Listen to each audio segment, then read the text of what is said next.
Della. Elle est auteure et accompagnante. Sa conférence s'intitule « Aimer au-delà de qui on croit être ». Della nous présente ici le fonctionnement de notre structure de protection à aimer au-delà les gardiens de la séparation. Elle nous invite à explorer et à vivre à partir de l'amour inconditionnel que nous sommes vraiment. Bienvenue Della au sommet de la conscience. Merci. C'est la première année que tu es parmi nous. Aujourd'hui, tu aimerais nous parler d'aimer au-delà de qui on croit être. C'est un sujet que je suis sûre, tu as beaucoup de choses à nous dire par rapport à ça, mais avant, j'aimerais te poser la question de comment tu es arrivé à faire ce que tu fais aujourd'hui. Quelle est ton expérience? Raconte-nous un peu de toi. Alors, moi, j'étais médecin, j'étais mère de famille, donc je faisais une très belle vie. Je n'étais pas en recherche spirituelle du tout. J'étais comblée, en fait, par la vie. Et comme il y avait un conflit familial à la maison, j'avais décidé d'aller en psychologie pour voir si je contribuais d'une manière ou d'une autre au conflit. Et donc, j'étais allée voir un thérapeute, on avait fait le tour de la question et finalement, on avait conclu que je ne contribuais pas au conflit, mais que c'était peut-être intéressant de faire une séance d'hypnose pour aller un peu plus loin. Et j'ai dit, pourquoi pas, allons en hypnose. Et puis, donc, une semaine plus tard, je retrouve le thérapeute qui me dit... quelle est ta question avant de partir en hypnose? J'ai dit, c'est venu spontanément,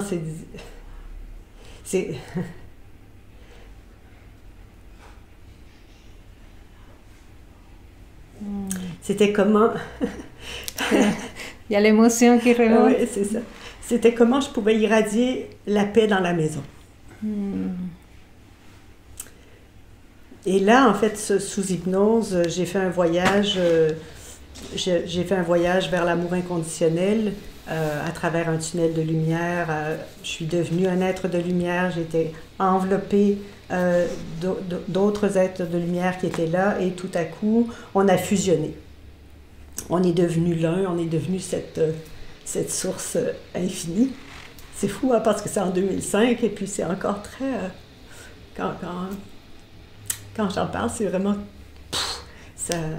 c'est là. Encore très vivant. Très vivant. Et donc, c'est ça, il y a eu une fusion avec ce pur amour, cette lumière. Et tout à coup, je suis revenue tranquillement dans mon corps. Et quand je suis revenue, j'ai vu que j'avais beaucoup pleuré, que j'avais été profondément touchée. Et à ce moment-là, je ne l'aurais pas décrit comme tel à l'époque, mais j'ai l'impression aujourd'hui que c'est presque mon ADN qui a été transformé pendant cette expérience, que je peux dire aujourd'hui qu'il y a une expérience de mort imminente, parce que c'est la description des personnes qui passent le voile et décrivent ce tunnel de lumière, cet amour et tout. Donc, en fait, j'ai fait ça, mais sous hypnose. Et donc... et sans mourir. Et sans mourir, sans risquer ma peau. C'était pas mal quand même.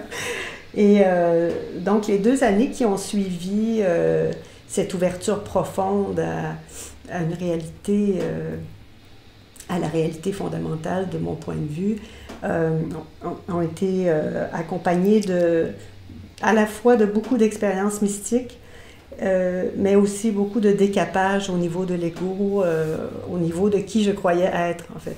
Et ce voyage était vraiment accompagné d'une question, donc d'une voix qui m'accompagnait, qu'elle disait « Es-tu prête à m'aimer au-delà des jugements, des conditionnements, des croyances, des interdits, des tabous ?» Et donc, pendant 2 ans, il y avait cette voix qui me répétait toujours cette même question. Et au quotidien, à travers ce que je voyais, la violence et tout, c'était toujours cette question qui était là, qui revenait. Et selon ce que j'étais prête à ouvrir ou pas, ben, ça disait oui ou ça disait non. Et ça revenait, la question revenait. Donc c'était une question, je dirais que c'était une question, une patience infinie en fait. Cet être a une patience infinie envers tous et chacun, en fait. Cet amour nous permet d'expérimenter tous les volets, autant la noirceur que l'obscurité. Je veux dire, il y a une autorisation totale à expérimenter ce que l'on vit. Et donc voilà, à la fin, à l'été 2007, j'ai vraiment senti que je pouvais vraiment me déposer dans ce silence, de laisser aller toutes les expériences mystiques pour revenir à la simplicité d'être, cette simplicité de profiter de l'expérience humaine et d'aimer. Ouais. Et donc j'ai été en silence, vraiment tranquille. J'ai arrêté de travailler, je me suis séparée, donc il y a eu beaucoup de choses qui se sont passées.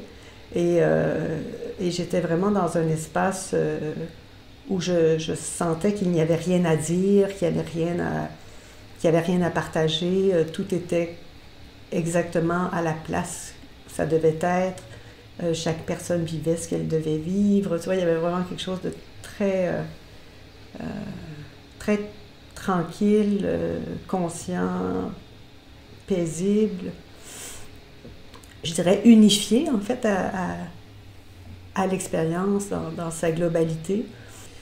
Et bon, j'avais un ami à qui j'avais raconté qu'est-ce que j'avais vécu, qui connaissait Michael, et il nous a mis en contact. Et là, j'ai partagé un peu ce que j'avais vécu.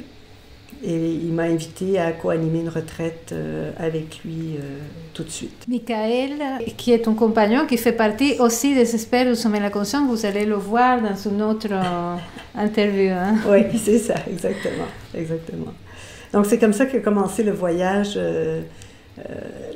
du partage, plus en direct avec des gens, avec des groupes, de partager cette simplicité d'être, ce potentiel d'aimer au-delà de qui on croit être. Et ça, c'est un voyage merveilleux. Ah, merci de nous apporter cette autre vision de l'éveil. Oui. Ouais.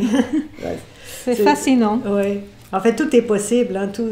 Toute expérience peut être une opportunité de s'ouvrir davantage. Donc, il n'y a pas à attendre un basculement en fait, si on sent qu'on a une pratique à faire, elle va se faire. Hein? Donc, il y a quelque chose à l'intérieur de chacun, de chacune. Il y a une sagesse qui est là, qui sait que le prochain pas sera le suivant de la forme qu'elle prendra. Donc, oui, c'est ça. Tout est possible. Tout est possible. Et de plus en plus, j'ai l'impression. Ouais. Et si on parlait de l'amour? Ouais. Ça te va? Mais avant, je vais vous demander des excuses. Je ne sais pas si vous l'entendez. Nous sommes dans le vivant. Il y a un tronçonneuse à côté qui coupe de voix. On l'entend. J'espère que ça ne s'entend pas dans le micro. Mais bon, voilà l'explication du petit bruit. Ah oui, c'est ça. Alors, qu'est-ce que c'est l'amour? Ben, l'amour, c'est ce qui permet l'expression de tout le vivant, de toute cette matière, de toute cette expérimentation. C'est la source, en fait. C'est la source de tout. C'est ce qui porte... c'est ce qui porte toute cette création. La source, elle est amour. Elle s'expérimente à travers chacun de nous. Elle est chacun de nous.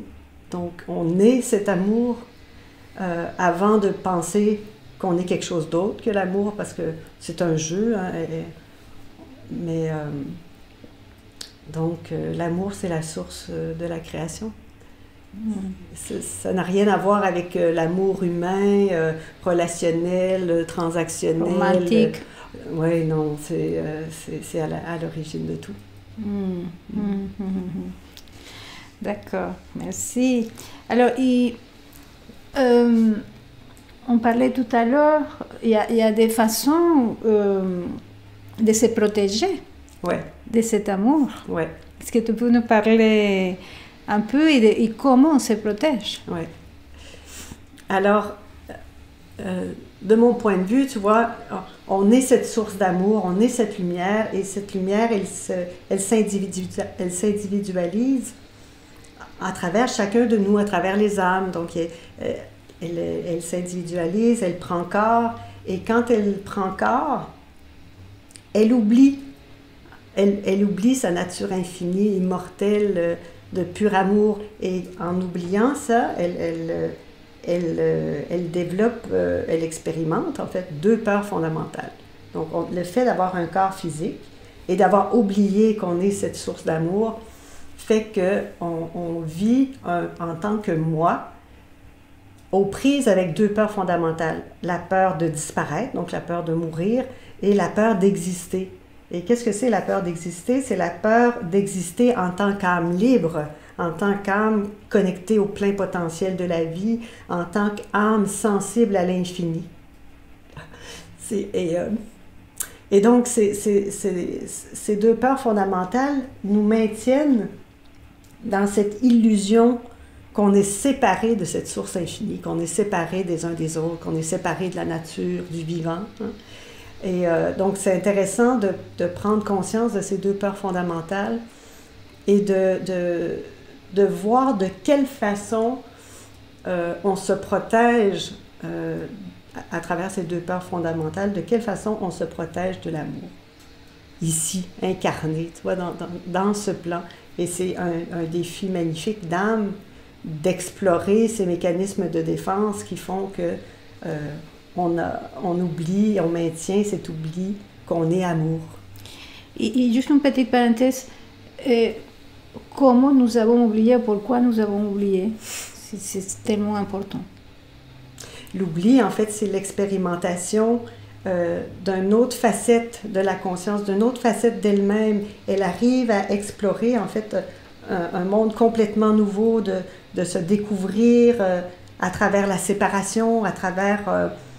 écoute, elle est pure amour, cette source, et tout à coup, elle s'expérimente en tant que quelqu'un qui est séparé. Tu t'imagines toute la quantité d'expériences qu'elle peut expérimenter en ayant oublié qui elle est. Hein? Elle peut expandre son expérimentation du vivant. Elle peut jouer à être complètement séparée pendant toute une incarnation. Elle peut jouer à se retrouver elle-même. Je ne sais pas, pour moi, c'est un jeu d'expérimentation, d'expansion, de conscientisation plus profonde de comment se joue le vivant. Ok. Tu es en train de nous expliquer de quoi on se protège. Est-ce que tu veux continuer? Oui. Nous expliquer ça? Alors, on se protège des deux peurs, hein, comme j'ai expliqué. Mais comment on se protège? En fait, cette énergie d'amour que l'on est, que l'on est fondamentalement, elle se transforme en une protection qu'on appelle notre cocon. Et ce cocon, il est constitué de nos gardiens d'amour. C'est une énergie d'amour qui est là, qui se manifeste toujours dans l'instant. Donc, ce n'est pas des gardiens d'hier ou de demain, ce sont des gardiens qui se manifestent dans l'instant et qui vont confirmer qu'on est ce moi séparé de la totalité.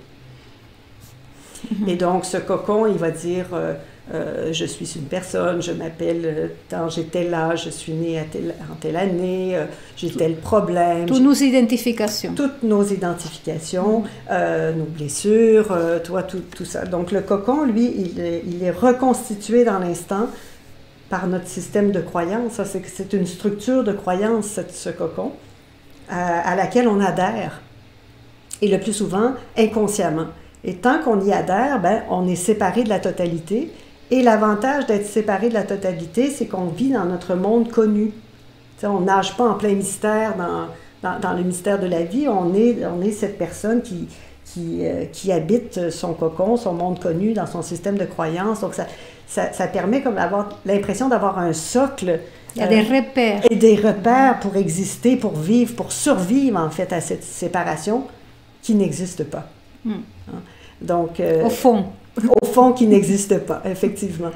Donc c'est ça, ces gardiens d'amour,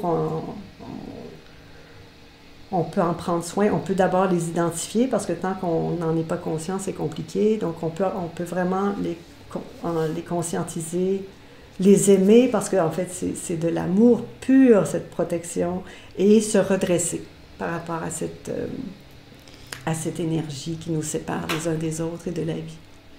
Et tu peux nous nommer, j'imagine qu'il y a plusieurs gardiens. Oui. Est-ce que tu peux nous nommer quelques-uns? Oui. Les plus courants?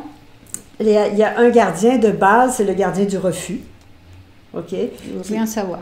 Le gardien du refus, lui, il va s'opposer à la réalité telle qu'elle est. Donc, la réalité, elle est juste telle qu'elle est dans l'instant. Et le refus, ça va dire non, ça, je n'accepte pas. Alors, tout de suite, on crée la dualité entre moi qui refuse la vie telle qu'elle est. Hein, ça, c'est naturel presque, ça fait partie d'un conditionnement tellement fort de refuser la réalité telle qu'elle est. Alors que la réalité telle qu'elle est, on la vit déjà. C'est extraordinaire, hein? On ajoute un refus à la réalité telle qu'elle est. Et puis ensuite, il y a les gardiens de la justification qui va se raconter au niveau mental toute une histoire pour justifier ce refus viscéral de ressentir, de goûter à la réalité telle qu'elle est. Un autre gardien qui est très très fort, c'est le gardien de la causalité. Le gardien de la causalité, lui, qu'est-ce qu'il fait? Il va nous convaincre que c'est l'extérieur qui cause ce que l'on ressent à l'intérieur dans l'instant. Il est très commun, celui-là. Ah oui, lui, il est très très fort. Et donc, le gardien de la causalité, ce qu'il fait, c'est qu'il nous prive de notre pouvoir de ressentir pleinement ce qui est là à l'intérieur. Tu vois, tant que nos états d'âme dépendent de l'extérieur, c'est compliqué de trouver une paix profonde, durable à l'intérieur de soi, hein, parce que quand ça va pas, je me sens pas bien, quand lui me fait telle chose, je me sens pas bien, si j'ai pas le bon emploi, je me sens pas bien. Tu vois, il y a toujours cette dépendance, en fait, à l'extérieur, qui est en fait une projection d'un refus à l'intérieur de ressentir, d'écouter qu'est-ce qui est là et d'agir en cohérence avec notre sagesse. Et de prendre notre responsabilité et pouvoir. Complètement, complètement. Donc, c'est tout à fait ça. En fait, c'est tellement doux de prendre responsabilité pour sa vie, de se redresser par rapport à tout ce que le véhicule ressent, qui est le plus souvent, en fait, un miroir de cette structure de protection. Parce qu'on est la vie, on est cette ouverture, on est cet infini. Et quand ça résiste, quand ça dit non, quand ça ne veut pas, et quand c'est dans la causalité, on est dans ce grand jeu de la dualité dans lequel il n'y a pas de repos.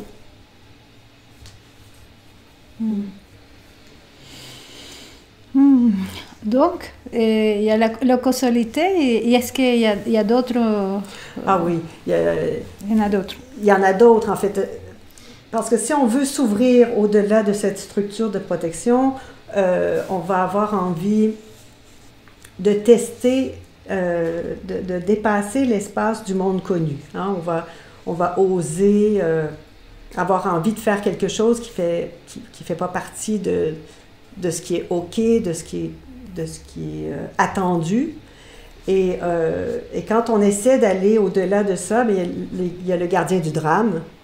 Hein, lui, il va dire « Ah non, tu ne peux pas faire ça, ça va être horrible, tu vas te retrouver dans la rue, tu vas te retrouver sans emploi, sans amis, tout le monde va t'abandonner, etc. » Ça, c'est le gardien du drame qui est très fort quand on a envie de sortir, d'expérimenter au-delà de qui on croit être. Le gardien du drame. Il y a le gardien de l'impossibilité aussi, qui lui, il va dire, par exemple, moi, je suis pas bien dans mon emploi, mais si je sors de mon emploi, c'est impossible au niveau de ma sécurité. Et puis si je reste dans mon emploi, bien, ce n'est pas possible non plus. Donc, il reste dans un statu quo pour nous maintenir dans cette structure de connu, en fait, de ce monde connu qui est le plus souvent assez confortable, mais aussi inconfortable, parce qu'on n'arrive pas vraiment à goûter, à se laisser toucher par la vie.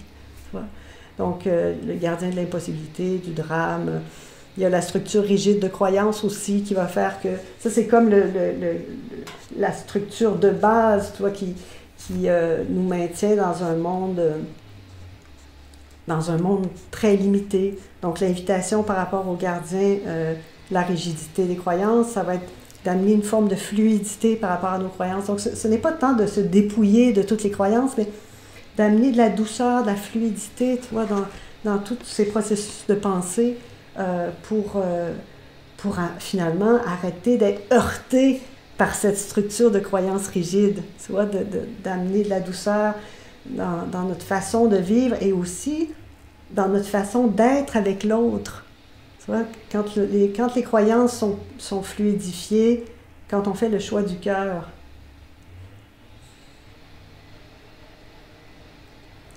de fluidité, cette rigidité, la rencontre devient possible.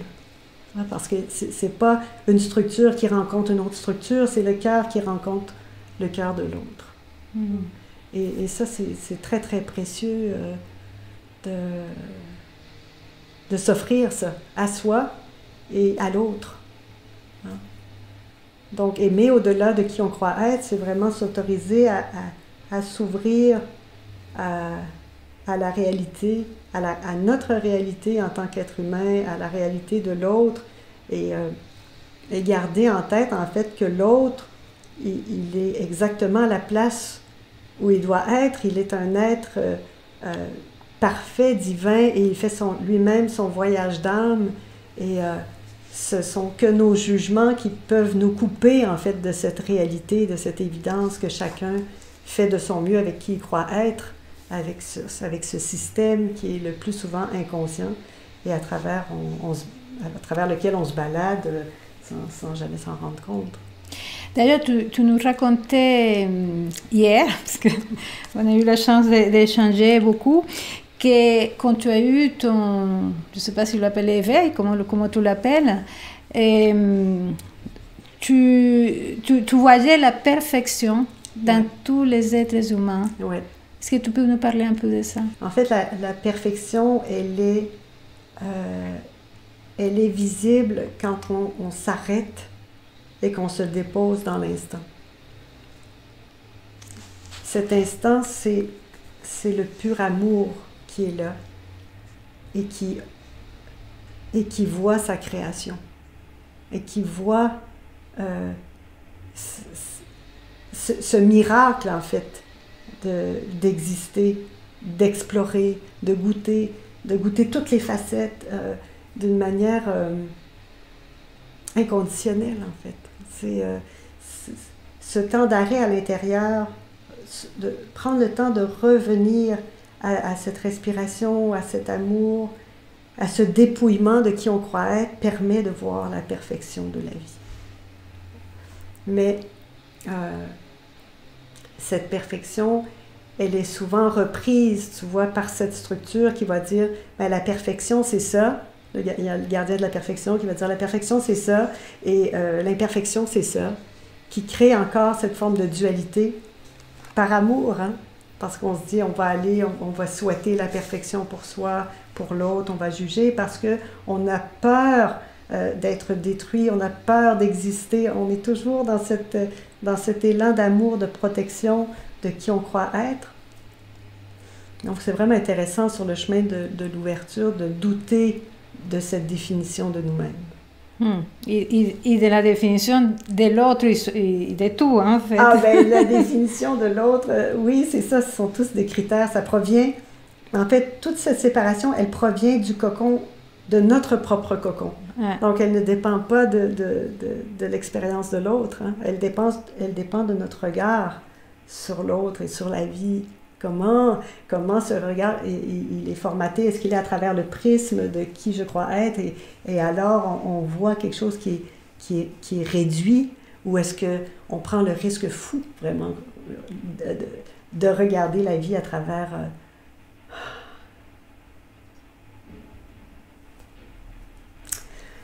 à travers un cœur ouvert. Il y a une transmission hein, de cet amour. Et voilà, ouvrez votre cœur, laissez je ne sais pas quoi, être là. C'est très fort, merci d'être là. Avec plaisir. Alors, juste pour finir ce point, et cette perfection, bien évidemment, c'est l'imperfection que nous sommes. C'est pas parce que nous sommes arrivés à un stade d'évolution ou je ne sais pas quoi, nous sommes parfaits tels que nous sommes aujourd'hui avec nos gardiens, avec nos croyances, etc. Ce qui ne nous empêche pas d'évoluer.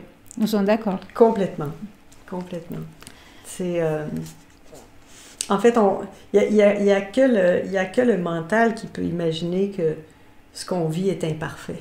Ouais. Hein, c'est cette évaluation qu'on ajoute à la réalité telle qu'elle est qui fait qu'on peut imaginer qu'on est imparfait ou que l'autre est imparfait. Mais c'est aussi beau de voir que cet élan qui nous dit qu'on est imparfait, en fait, c'est un élan, exactement, c'est un élan d'évolution, c'est une soif, c'est cette sagesse qui nous parle et qui nous dit « Allez, vas-y, tu vois, fais ce dont tu as envie, goûte, prends la direction qui t'anime, vas-y, tu vois. » Et donc ensuite, c'est récupéré le plus souvent par le mental, le gardien qui va nous dire, qui va juger, tu vois, qui va séparer. Mais l'élan d'évolution, il est naturel, il est en nous, cette sagesse, elle est en nous, elle nous invite vraiment à explorer, à jouer, à goûter à tout ce dont on a envie. Hein? C'est beau. Et avant de passer à un autre point, j'aimerais finir avec les gardiens. Oui. Alors, nous portons tous ces gardiens. Oui. Et est-ce que ces gardiens, au fur et à mesure de cette reconnexion à l'amour que nous sommes, de nous rappeler l'amour que nous sommes, ils commencent à disparaître? Qu'est-ce qui se passe avec ces gardiens-là? Ces gardiens, en fait, d'abord, c'est nous qui les avons engagés. Ouais. Donc ça, c'est la première étape de conscientisation, parce que c'est pas quelque chose qui nous est imposé, c'est quelque chose qu'on alimente de nous-mêmes pour protéger qui on croit être. Donc, qu'est-ce qui se passe quand on s'ouvre de plus en plus à la vie telle qu'elle est? Ben, les gardiens, ils restent. Ils sont juste plus reposants, ils sont en vacances, ils sont là, mais ça reste une énergie d'amour, de protection du moi, de protection du corps, tu vois, ça peut être des énergies viscérales qui vont dire enlève ta main du four, tu vois, donc les gardiens, ils sont tout à fait bienvenus, mais tranquillement, ce ne sont plus eux qui sont en charge du processus. Tu vois, c'est l'âme qui devient de plus en plus consciente de leur présence et qui va dire je t'entends, mais je continue.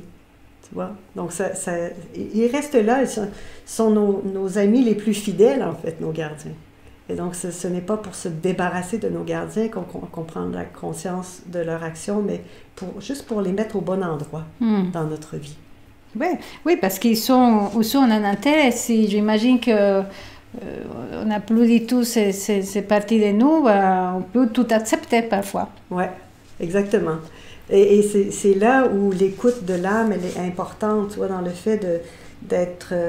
donc, se dépouiller, par exemple, de qui on croit être, ce n'est pas, de notre point de vue, de devenir personne. C'est plutôt de célébrer l'âme que l'on est. Hein? Donc, d'aller vers ce qu'on sent juste, ce qui est aligné avec nous-mêmes, avec notre sagesse. Hein?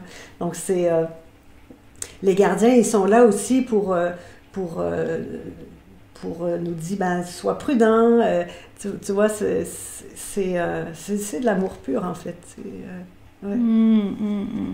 Et est-ce qu'il y a des gardiens qui arrivent aussi dans le processus spirituel, hein? Des nouveaux gardiens plus évolués, Ah oui. plus exotiques? Ben oui, évidemment, évidemment, parce qu'ils sont, j'appelle ça l'arrière-garde, c'est les gardiens, en fait, il y a les gardiens des critères d'éveil.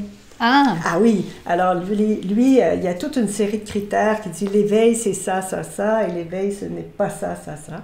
Et il se compare, il va nous comparer, il va dire ah non, là, je suis pas éveillé parce que ça, ça, ça, ça. Donc, il met toujours en échec, en fait. je me mets encore en colère. Oh, exactement, je suis en colère, j'ai sauté un plomb. Tu vois, il va avoir toutes sortes de critères comme ça pour dire non, non, tu y es pas. Et il va projeter dans un futur inexistant la possibilité de s'ouvrir à la réalité telle qu'elle est maintenant.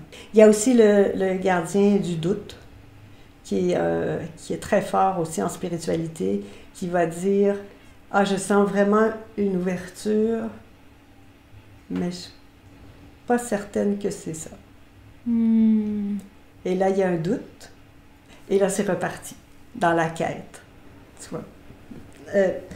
Ces gardiens-là, en fait, tous les gardiens, ils sont très forts alliés à un gardien dont j'ai pas mentionné encore son action, c'est le gardien de la ligne du temps, qui va dire, tu vois, tu étais comme ça dans le passé, c'est ça qui va se passer dans le futur, tu vois, qui va projeter en fait l'expérience recherchée dans un futur, alors que l'ouverture, elle est déjà ici, dans le fait d'ouvrir, d'accueillir ce qui est là, d'aimer, d'écouter, d'exister.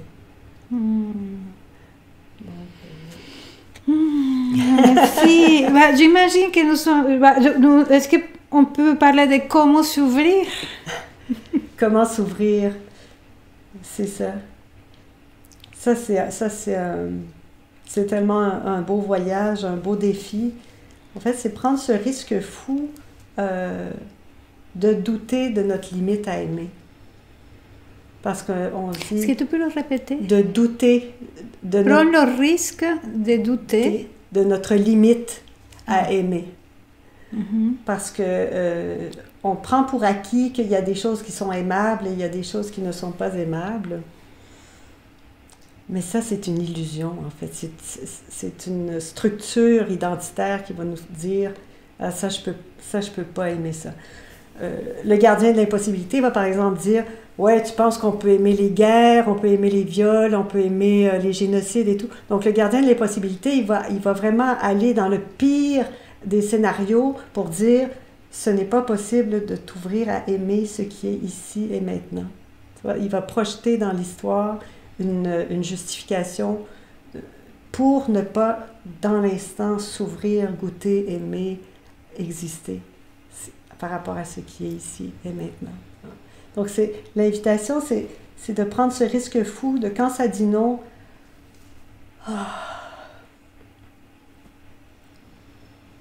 OK. C'est même prendre le risque fou d'aimer le refus qui est là. Oui. Hein, d'aimer la blessure qui est là, le feu qui est là, la colère qui est là. Tu vois, ce voyage, c'est un voyage d'une grande délicatesse par rapport au vivant. Honorer ce qui est là. Honorer ce qui est à l'intérieur, honorer ce qui est à l'extérieur. De goûter, de prendre ce risque fou, d'aller au-delà. Toujours juste un petit peu plus. Et c'est étonnant parce qu'en fait, quand on commence ça, on voit que, en fait, on est déjà cet amour-là. On est déjà cet état d'être avec la réalité telle qu'elle est. On est déjà ça. Tu disais tout à l'heure que parfois ça se demande, est-ce que je peux aimer les guerres? Est-ce que je peux aimer les viols? Est-ce que je peux aimer les gens qui abusent, qui manipulent? Quelle est la réponse?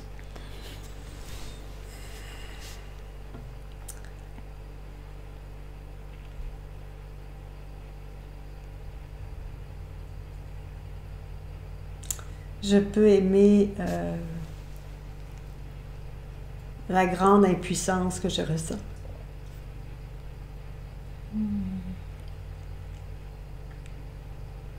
la grande puissance a aimé ça.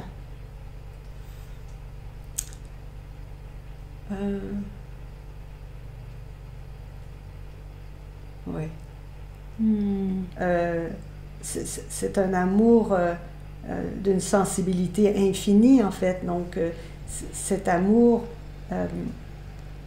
il nous invite aussi à apporter cette grande sensibilité au monde, à apporter cette conscience au monde, à partager à partir de cet espace où, en fait, on a de moins en moins à protéger, on a de moins en moins à garder pour soi. Et en fait, tous ces gestes de séparation qui vont jusqu'à ces extrêmes, en fait, on se rend compte qu'ils sont issus de cet oubli, de cet oubli de qu'on est cet amour. Donc, et plus on s'ouvre, paradoxalement, et plus on s'ouvre à la séparation, à l'expression de la séparation telle qu'elle est, et plus les mouvements de séparation qui nous protégeaient ne sont plus nécessaires. Donc, on devient en fait, on devient la manifestation que la séparation, en fait, elle n'est pas nécessaire. Ce n'est pas nécessaire de se battre, de se comparer, de se juger. Ce n'est pas nécessaire, en fait. Après, est-ce que quand on arrive au relatif, ici et maintenant, etc., cet amour qui était dans l'absolu, tout amour, quand on arrive au relatif, est-ce qu'on peut le garder? Est-ce qu'on peut continuer dans cette conscience? Parce que c'est très compliqué, le monde, hein, parfois.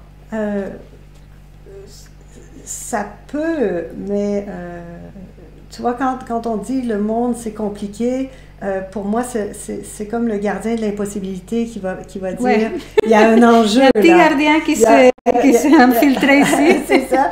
Et donc en fait, on peut percevoir que c'est compliqué, mais la réalité c'est qu'il n'y a que ici et maintenant. Et dans l'ici et maintenant, il y a la possibilité d'être touché. Aussi. D'être touché, d'écouter qu'est-ce qui est là et d'exister. Et ça, c'est terriblement simple. Quand ça devient compliqué, c'est qu'au niveau mental, on a récupéré quelque chose et on a créé, on s'est créé une histoire qui va raconter que c'est compliqué d'être. Et dans le fait d'être, les réponses, elles sont là. Merci Della. Alors, j'aimerais finir. Quel est le message pour l'humanité aujourd'hui? Ben, pour moi, on est dans un moment de transformation profonde, collective. On est dans un moment où l'invitation, elle est très très forte, soit vers la séparation ou soit vers l'unité. Vers la séparation, pour le moment, on voit que c'est pas super intéressant, vers la direction vers guerre, je sais pas quoi. Oui, l'état de la planète, tu vois, le fait de vivre que pour soi, tourner vers soi dans ce cocon de protection, ben, ça fait qu'on est rendu à vivre déconnectés les uns des autres et déconnectés de la vie. Et je pense que il y a une autre voie, il y a la voie de l'amour, il y a la voie de l'unité, il y a la voie de la responsabilité intérieure de ce que l'on vit. Il y a tout cet amour-là qui est à l'intérieur de nous. Chez chacune, il y a cet amour qui est là. Et on peut vraiment prendre la direction de reconnaître cet amour et de le partager. Et pour moi, l'énergie d'amour, elle est d'une telle puissance qu'on peut avoir espoir. Voilà, c'est ça que je voulais te dire, c'est que est-ce qu'en nous reconnectant à cet amour que nous sommes profondément, nous pouvons aider à l'évolution de la planète? Ah, mais complètement. Pour moi, c'est le chemin, c'est le sol, peut-être. Oui, le chemin fondamental, c'est d'honorer et de reconnaître l'amour en soi pour permettre de voir la perfection de l'autre. Parce que la séparation, elle va voir qu'il y a un problème à régler, il va y avoir une lutte, il va y avoir du refus, il va y avoir, tu vois. Et c'est bien, en fait, hein, tout ce qui se passe, c'est la perfection du divin. Mais pour moi, la voie directe, c'est vraiment de prendre ce pari fou que l'amour est à l'intérieur de soi et d'aller le trouver et d'y aller. Prendre ce pari fou et d'y aller. Merci beaucoup. Merci beaucoup pour nous montrer la voie de l'amour. Merci beaucoup, Della. Avec plaisir.